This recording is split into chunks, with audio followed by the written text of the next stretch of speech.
Sir, विद्यार्थी जीवन में आने वाली वे कौन कौन सी बाधाएं हैं जो विद्यार्थियों का ध्यान पढ़ाई से भटकाती हैं और छात्र सफलता से दूर होते चले जाते हैं, खासकर प्रतियोगी छात्रों के लिए? अच्छा सवाल है। देखिए, अगर बाधा की बात करते हैं तो विद्यार्थी जीवन में अनेक ऐसी बाधा हैं जो आपको डिस्ट्रैक्ट करती है। अगर प्रतियोगी परीक्षा के छात्रों के बारे में अगर कहा जाए तो आज के समय में प्रतियोगी छात्र इतने डिस्ट्रैक्ट हो रहे हैं, उनकी एजुकेशन, उनकी शिक्षा प्रणाली ऐसी हो रखी है कि वो बिल्कुल फोकस नहीं कर पा रहे हैं, अपने स्टडी को फोकस नहीं कर पा रहे हैं। और इसमें गलती उनकी नहीं है, उनमें जो कुछ आदतें हैं और उनका जो एनवायरमेंट है वो उनको प्रभावित कर रहा है। कुछ आदतें और कुछ बाधाएं मैं आपको बताना चाहूंगा कि कौन कौन सी ऐसी बाधाएं जो स्टूडेंट्स को डिस्ट्रैक्ट कर रही है। तो सबसे पहले जो बाधा आती है विद्यार्थियों के लिए, वो सबसे पहले है आलस्य। अब आलस्य को हम सीधे सीधे इस बात से नहीं जोड़ेंगे कि आप सुबह लेट से उठते हैं या आप किसी भी काम में बहुत आलसी हैं, बहुत धीमा कार्य करते हैं। मेरा मतलब वो नहीं है। आपका आलस्य मतलब आप अपने फोकस के प्रति आलसी हैं। आपने जो टारगेट सेट किया है कि मुझे ये करना है, मुझे आईएएस बनना है या मुझे डॉक्टर बनना है, मुझे इंजीनियर बनना है, तो आप अपने फोकस के प्रति अगर आलस्य हैं तो ये सबसे बड़ी बाधा है। एक्चुअली होता क्या है कि हम अपना एक टारगेट सेट करते हैं बचपन में कि बड़ा हो कि मुझे यह बनना है, मुझे डॉक्टर बनना है, मुझे इंजीनियर बनना है, मुझे फैशन डिजाइनर बनना है, या मुझे फिल्मों में जाना है, मुझे गाने गाने हैं, या मुझे आईएएस बनना है, मुझे डीएम बनना है, एसडीएम बनना है। तो हमारा एक टारगेट होता है, बचपन से करते आते हैं, I want to be an IAS officer, I want to be a doctor, I want to be an engineer. तो इस तरह की बातें हम कहते आते हैं। और जब वो पड़ाव आता है, जब हमें अपने टारगेट की ओर कार्य करना होता है, तो फिर धीरे धीरे हम आलसी होते जाते हैं। सबसे बड़ी बात है, आप ध्यान दीजिएगा कि आपकी जो एजुकेशन है 12th के बाद वो गिरती जाती है। बिल्कुल, उस पे आप अगर अपने आप को रखेंगे और अपने आप के बारे में सोचेंगे तो जितनी पढ़ाई आपने 10th स्टैंडर्ड में की है, जितनी पढ़ाई आपने 12th स्टैंडर्ड में की है, उतनी पढ़ाई अब कॉम्पिटिटिव एग्जाम के लिए नहीं कर रहे हैं। आप 12th में जाते थे, मैथ की कोचिंग करने जा रहे हैं, फिजिक्स की कोचिंग करने जा रहे हैं, केमिस्ट्री की कोचिंग करने जा रहे हैं, इंग्लिश पढ़ने जा रहे हैं, स्पीकिंग सीखने जा रहे हैं, आप कॉलेज जा रहे हैं, घर आके सारी जितनी भी होमवर्क है वो पूरी कर रहे हैं। और अब क्या होता है, अब आप एक किताब लेके बैठे हुए हैं, प्रैक्टिस सेट बना रहे हैं, किसी कोचिंग पे डिपेंड है कि कोई मुझे गाइड करे, कोई मुझे बताए, और अपने आप की जीवन शैली को आपने खराब कर रखा है। आप निश्चिंत हो गए, आप ग्रेजुएट किए और आप निश्चिंत हो गए। तो सबसे बड़ी बाधा ये है कि आप अपने टारगेट के प्रति आलसी हैं। जिस समय आपको 12th देना था, जो फुर्तीलापन आप में दिखाई पड़ता था, जो एक्टिवनेस था आप में अपनी पढ़ाई के प्रति, कि सुबह 4 बजे उठना, पढ़ाई करना, फिर कोचिंग जाना, क्लासेस जाना, फिर आके उसे इतना कि आप मैथ के भी फेयर कर रहे थे। आप क्लास में फिजिक्स पे आप वहां टीचर्स बताते थे, डिक्टेट कराते थे, आप लिखते थे, और फिर घर आके आप फेयर भी कर रहे हैं। आपकी 12th की कॉपियां भी अभी भी रखी होंगी, लेकिन आप कॉम्पिटिटिव फील्ड में हैं, आपकी एक भी कॉपी मुश्किल से कंप्लीट होगी। ये सबसे बड़ी बाधा है। एक इंग्लिश विद्वान थे, मैथ्यू अर्नल्ड, उनकी एक रचना है द स्कॉलर जिप्सी। अगर आप पढ़ेंगे तो उसमें से कुछ आपको पता चलेगा। A student always focused, 1 aim, 1 business, 1 desire। आपका उद्देश्य एक होना चाहिए। उस उद्देश्य के प्रति आपका बिजनेस, आपका कार्य उस उद्देश्य पर समर्पित होना चाहिए और आपकी जो डिजायर है, आपकी इच्छा शक्ति कभी बदलनी नहीं चाहिए। तभी आप एक सच्चे विद्यार्थी हैं।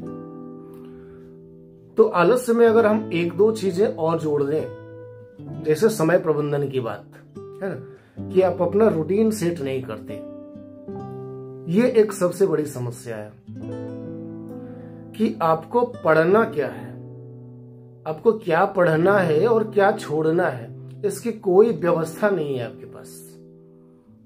अगर आप मान लीजिए IAS की तैयारी कर रहे हैं, तो आपको पहले किस सब्जेक्ट पे ज्यादा फोकस करना है, किस सब्जेक्ट पे कम फोकस करना है, आपकी कमियां कहाँ हैं, आप किस फील्ड में ज्यादा अच्छे हैं, जहां और किस फील्ड को बिल्कुल छोड़ देना है, एलिमिनेट करना है, इस चीज को आप नहीं जानते, क्योंकि इस पे आप कार्य ही नहीं कर रहे हैं। आप एक मजदूर की तरफ पढ़ते जा रहे हैं, ना आप पेपर से कोरिलेट कर रहे कि ट्रेंड क्या है, हम ट्रेंड को समझ नहीं पा रहे। तो हम ना ट्रेंड को देखते हैं, ना उसे समझने का प्रयास करते हैं, ना उस हिसाब से कार्य करते हैं। तो हमारा प्रबंधन सिलेबस के प्रति सही नहीं है, ना हमारा रूटीन सेट है और ना समय प्रबंधन सही है। आपने सब्जेक्ट को कभी बांट के नहीं रखा है कि हमें इतना टाइम ये काम करना है, इतना टाइम ये काम करना है, इस समय सीमा में मुझे ये कार्य करना है, ये नहीं बांट के रखा। आपको जो चीजें अच्छी लगी वो कर रहे हैं। जैसे होता है ना कि मुझे कोई चीज अच्छी लगी खाने में, लेकिन अगर आप रोज रोज वही चीज खा रहे हैं, आपको पनीर पसंद है, आप रोज रोज पनीर खा रहे हैं, तो 2-4 दिन के बाद वो बेस्वाद हो जाएगा। तो आप क्या करते हैं, किसी एक सब्जेक्ट को पकड़ते हैं। सबसे बड़ी कमजोरी कि पहले मैं फिजिक्स को कंप्लीट करूंगा, या पहले मैं पॉलिटी को खत्म करूंगा, फिर हिस्ट्री पे जाऊंगा, फिर हिस्ट्री खत्म करूंगा, फिर किसी अदर सब्जेक्ट पे जाऊंगा। ये बड़ी गलती है। आप एक समय में एक ही चीज पे फोकस्ड हो रहे हैं, बाकी चीजों को छोड़ रहे हैं, जबकि आपको एग्जाम में सभी चीजों पे फोकस होना है, सभी जगह से प्रश्न पूछे जाएंगे। तो हमें इस सिद्धांत पे कार्य नहीं करना है कि हमें एक ही सब्जेक्ट पे फोकस्ड रहना है, बाकी को छोड़ देना है। नहीं, सबको लेकर चलना है। आप अपना समय सेट करिए, टारगेट सेट करिए और 3-4 सब्जेक्ट एक साथ लेके चलिए। वीकली प्लान रखिए। अब बचपन वाली प्लान नहीं कि सुबह 6 बजे उठा, फिर नाश्ता किया, फिर नहाया धोया, फिर खाना खाने में 1 घंटा लगा, फिर 1 घंटा ये पढ़ा, फिर 1 घंटा ये किया। वो वाली रूटीन नहीं चलेगी। आपको एक टाइम फिक्स करना होगा कि हमें 10 घंटे पढ़ाई करनी है, 12 घंटे पढ़ाई करनी है। उस 12 घंटे में हमें क्या क्या करना है।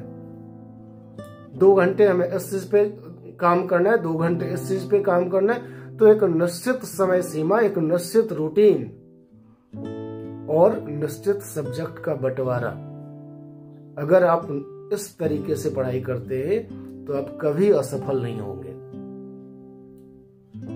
तो ये एक बाधा है विद्यार्थी जीवन में कि हम रूटीन सेट नहीं करते, टारगेट के हिसाब से हम प्लान नहीं करते और हमारा समय प्रबंधन बेतरतीब होता है। आज हम सुबह 7 बजे उठ रहे हैं तो अगले दिन 9 बजे उठ रहे हैं। आज हम 12 बजे रात तक पढ़ाई करें, कल 2 बजे रात तक, और फिर अगले दिन 8 बजे ही सो गए। पढ़ाई करते समय हमारा मोबाइल रहता है, तो कभी कभी हम सोशल मीडिया में भटक जाते हैं। तो भटकाव से दूर होना है, समय प्रबंधन सही करना है, हमें सही तरीके से टारगेट सेट करना है, तभी हम अचीव कर सकते हैं। अन्य बाधाएं और हैं। दूसरी बाधा है कि सीनियर के प्रभाव में आना। ये बड़ा इंटरेस्टिंग है। पिताजी बचपन से कहा करते थे कि अपने से जूनियर से दोस्ती ना करो, और मैं कह रहा हूं अपने से सीनियर से दोस्ती ना करो, वो भी वैसे सीनियर जो खुद असफल है। जो व्यक्ति खुद असफल है वो आपको क्या ज्ञान दे सकता है। आप अगर तैयारी की शुरुआती अवस्था में है और जो बच्चा आपसे 2 साल 3 साल पहले से तैयारी करता आ रहा है, वो अगर आपको कोई सलाह देता है तो उस सलाह को मानने से पहले सोचें। सबकी जो पढ़ाई की शैली होती है, पढ़ाई का जो स्टाइल होता है वो अपना होता है। कुछ आदतें अपनी होती है। किसी के द्वारा बताई गई आदतों को अगर हम फॉलो करेंगे तो हम फेल होंगे। तो हम किसी के प्रभाव में ना आए कि कोई बगल वाला इंसान मुझे ये बता रहा है कि आपको इस तरीके से पढ़ाई करनी है, तो सलाह ना माने। आपका दिल जो कहता है आप अपने हिसाब से खुद को सेट करिए, किसी को देखकर अपने आप को सेट ना करें। आप अपनी आदतों के हिसाब से अपना रूटीन फॉलो करिए। आप किस सब्जेक्ट में कमजोर है खुद से जज करिए, या अगर आपको कोई गाइड करने वाला हो तो उससे सलाह लीजिए प्रॉपर, बाकियों से दूर रहिए। तो एक ये आदतें होती है, एक ये बाधाएं हैं कि आपको आपके सीनियर्स भटकाते हैं और आप भी प्रभाव में आ जाते हैं कि ये जो भैया हैं 3 साल 4 साल से तैयारी कर रहे हैं, उनका नहीं हो पाया तो मेरा कैसे होगा। तो ये सोच आपके लिए बाधा बन जाती है। फिर आप काम नहीं कर पाते, अपने हिसाब से कार्य नहीं कर पाते। आपके दिमाग में ये घूमते रहता है, ये चलते रहता है कि सामने वाला असफल है तो मैं सफल कैसे हो पाऊंगा। आपको लगता है कि वो तेज है, ऐसा नहीं है। उसमें मैच्योरिटी लेवल आ गई, किसी खास सब्जेक्ट में वो अच्छा है, बस आपसे वो उसी सब्जेक्ट के बारे में बात करता है और आप यहीं फंस जाते हैं। जो उसका वीक पोर्शन है उस पे कभी बात नहीं करेगा, जो उसका खास है उसी पे बात करेगा और आप प्रभाव में आ जाएंगे। तो बिल्कुल सीनियर्स के प्रभाव में ना आए, अपना रास्ता खुद बनाए।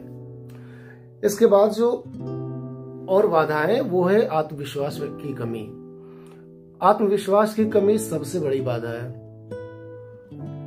क्योंकि अगर आप अपने ऊपर भरोसा नहीं करेंगे तो फिर दिक्कत होगी। आपको खुद पे भरोसा करना होगा। आपने किसी चीज की तैयारी शुरू कर दी है तो मतलब शुरू कर दी है। आप वहीं जब आप शुरुआत कर रहे थे तो इसका मतलब आप में आत्मविश्वास था, आपके पेरेंट्स को आपके ऊपर भरोसा था कि आप ये कर पाएंगे, और इसलिए आपकी पढ़ाई में उन्होंने इन्वेस्ट किया और अपनी क्षमता आपने भी दिखाई। और अब अगर आप में आत्मविश्वास की कमी आ रही है, आपको लगता है ये मेरे से हो नहीं पाएगा, तो ये गलत है, ये असफलता का कारण है। Nothing is impossible in this world, कुछ भी असंभव नहीं है।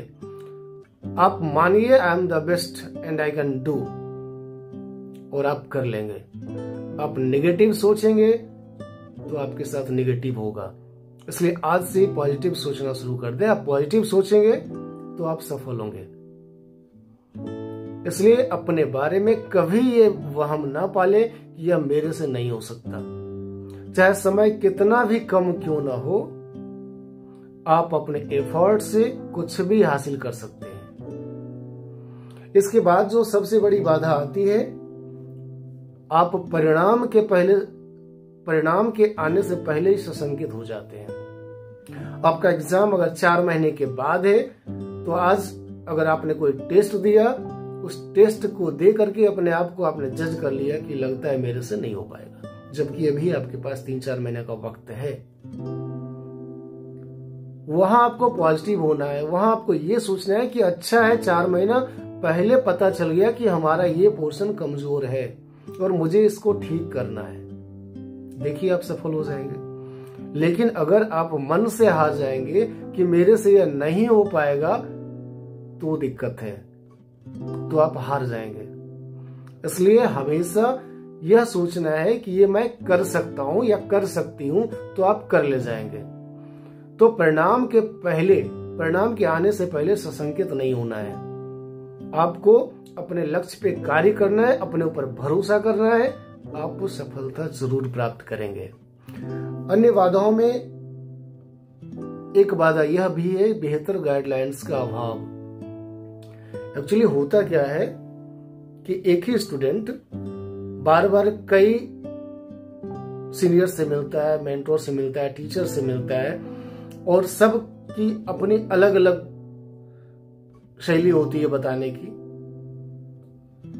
तो बच्चे भ्रम में आ जाते हैं। अगर आप 10 लोगों से सलाह लेंगे तो भटकाव, कंफ्यूजन होगा ही। इसी तरह अगर पढ़ाई में हम 10 सोर्स का इस्तेमाल करते हैं तो कंफ्यूजन होगा। एकनिष्ठ बने, एक सोर्स रखें, एक टीचर से मेंटोर रखें और किसी एक अच्छे स्टूडेंट से दोस्ती रखें। न ज्यादा ग्रुप हो, न ज्यादा टीचर्स के प्रभाव, टीचर्स हो आपके लाइफ में कि बार बार हर टीचर से हम अलग अलग सजेशन ले रहे हैं, सब्जेक्ट वाइज सजेशन ले रहे हैं, आप क्लास कर रहे हैं, वो ठीक है। लेकिन हमेशा गाइडलाइंस अगर 10 लोगों से लेंगे तो 10 लोग 10 तरह की बातें बताएंगे और आप कंफ्यूज होंगे। तो पढ़ाई की सही रणनीति के लिए अगर गाइड लेना है तो किसी एक व्यक्ति से ले, किसी एक इंसान से ले जिसपे आपको ट्रस्ट हो, फिर आप सफलता के करीब पहुंचेंगे। अन्य बाधाओं में यह भी है कि आप का टारगेट निश्चित नहीं रहता। अगर आपने ये लक्ष्य सोचा है कि मुझे आईएएस बनना है, लेकिन आप पीसीएस का भी एग्जाम दे रहे हैं, आप इवन ग्रुप डी का भी एग्जाम दे रहे हैं, टीचर्स का एग्जाम दे रहे हैं, तो आप निश्चित रूप से ऐसे दिशा की ओर भटक गए हैं जहां पे किसी एक को पकड़ना बहुत मुश्किल हो जाएगा। अगर आप 4 अलग अलग तरह के एग्जाम देंगे तो किसी एक पे फोकस्ड नहीं रह पाएंगे। तो बेहतर होगा कि आपने जिस एग्जाम के लिए अपने आप को टारगेट किया है आप उसी के लिए काम करें, तो ये ज्यादा बेहतर होगा।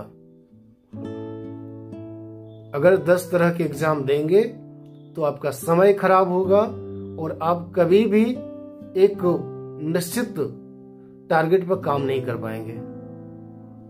तो ये एक असफलता का मुख्य कारण है आज के बच्चों में, कि उन्हें लगता है कि कोई भी सरकारी नौकरी मिल जाए और हम बेहतर स्थिति में आ जाएंगे। तो इसके साथ साथ रणनीति का अभाव, पढ़ाई का स्तर जो है वो आपका कम होता है, क्योंकि अगर आपको 10 घंटे 12 घंटे पढ़ाई करनी है तो आप 2 घंटे पढ़ रहे हैं, पार्टियां मना रहे हैं, दोस्त के यहाँ जा रहे हैं, किसी का बर्थडे पार्टी हो, किसी ने खाने पे बुलाया हो, किसी ने आपको साथ मार्केट जाने के लिए कहा हो, तो आप अगर ये काम करेंगे तो ये सारे जो अवगुण हैं वो आपको सफलता से दूर करते जाएंगे और आप कभी भी अपने टारगेट को अचीव नहीं कर पाएंगे। और अगर आप में दृढ़ निश्चय है, इन चीजों से, इन बुरी आदतों से दूर रहने का निश्चय है, तो दिनकर की लाइन याद रखिएगा कि खम ठोक ठेलता है जब नर, पर्वत के जाते पांव उखड़, मानव जब जोर लगाता है पत्थर पानी बन जाता है। और अगर आप कोशिश नहीं करेंगे तो फिर आप अपनी हार का ठीकरा दूसरे के ऊपर थोपेंगे, बहाने बनाएंगे कि हम सफल नहीं हो पाए, इसके पीछे ये कारण है, इसके पीछे ये कारण है। 1-2 पंक्तियां और मैं कहना चाहूंगा। करे कोशिश अगर इंसान तो क्या क्या नहीं मिलता। आप कोशिश करिए, कुछ भी हासिल कर सकते हैं। करे कोशिश अगर इंसान तो क्या क्या नहीं मिलता, वो उठकर चल के तो देखे, वो उठकर चल के तो देखे जिसे रास्ता नहीं मिलता। कमी कुछ चाल में होगी, कमी होगी इरादों में, कमी कुछ चाल में होगी, कमी होगी इरादों में, जो कहते कामयाबी का हमें नक्शा नहीं मिलता। कहे क्या ऐसे लोगों से, अभी के समय की यही बात है, कहे क्या ऐसे लोगों से जो कहकर लड़खड़ाते हैं कि हम आकाश छू लेते मगर मौका नहीं मिलता। आजकल बच्चे यही कहते हैं कि हमें मौका नहीं दिया जा रहा, और जब मौके मिल रहे हैं तो आप काम नहीं कर रहे हैं, आप भटक रहे हैं, अपने लक्ष्य पे केंद्रित नहीं है। आप अपने लक्ष्य पे केंद्रित होइए, अपने लक्ष्य के लिए कार्य करिए, बाकी भटकाव से दूर रहिए, सफलता निश्चित रूप से मिलेगी। Thank you, all the best.